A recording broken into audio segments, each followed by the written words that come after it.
Bonjour, je suis Olivia, une exploratrice Vaolo. Je vous reçois aujourd'hui dans le domaine de l'Ostalas, tenu par Brigitte et François, qui ont été bien gentils de nous accueillir aujourd'hui.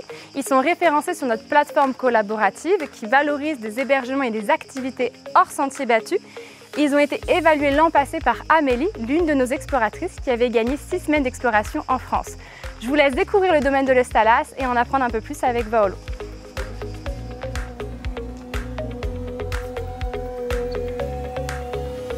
L'Ostalas, c'est à la fois un hôtel dont l'esprit principal est plutôt celui d'une maison d'hôtes. En fait, éminemment, c'est surtout un lieu que l'on a pensé pour que chacun puisse prendre soin de soi, de son corps, de son esprit, de son alimentation.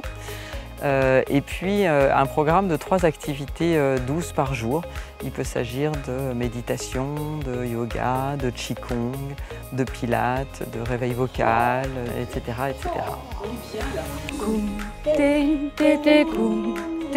Vaolo, c'est une plateforme collaborative internationale qui valorise des hébergements et des activités hors sentiers battus qui ont été évalués par des explorateurs.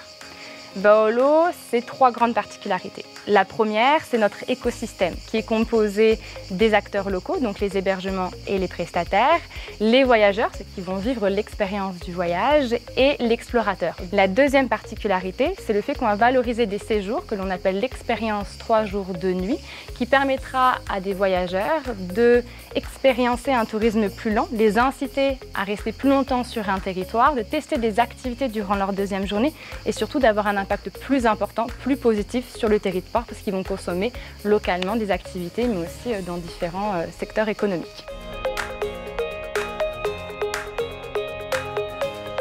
Et la 3e particularité, c'est la contribution volontaire du voyageur. Être sur Vaolo pour un hébergement ou un prestataire, c'est 100% gratuit. Il n'y a pas de frais à l'adhésion, il n'y a pas de frais lors de réservation, donc aucune commission.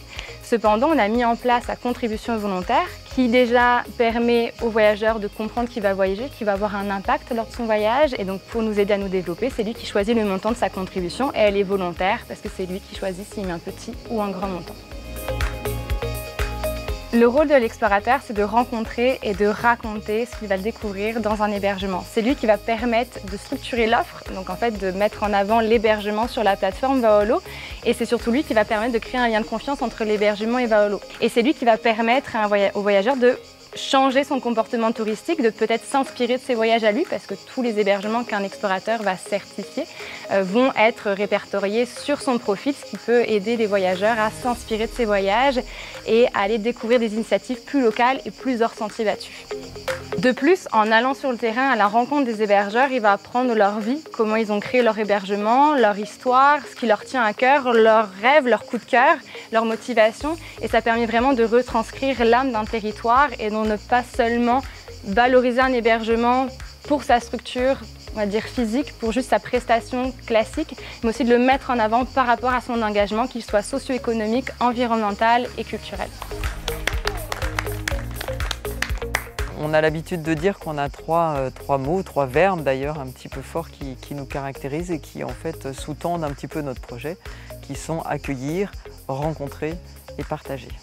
Tout un programme, non ? Lors des trophées Horizon, ATD nous a décerné le trophée Jeune Pousse qui est pour nous comme une grande fierté parce qu'on est reconnu par des experts qui travaillent dans le tourisme durable. Cela motive énormément l'équipe de Vaolo parce que ça nous montre qu'on est dans le droit chemin, que les décisions qu'on a pu prendre à travers les années ont été les bonnes. Et surtout, ça nous apporte énormément de légitimité parce qu'on s'est développé en France lors de la pandémie, ce qui n'était pas chose facile. Et donc forcément, on a besoin d'être légitime sur le territoire français, sur le territoire touristique français.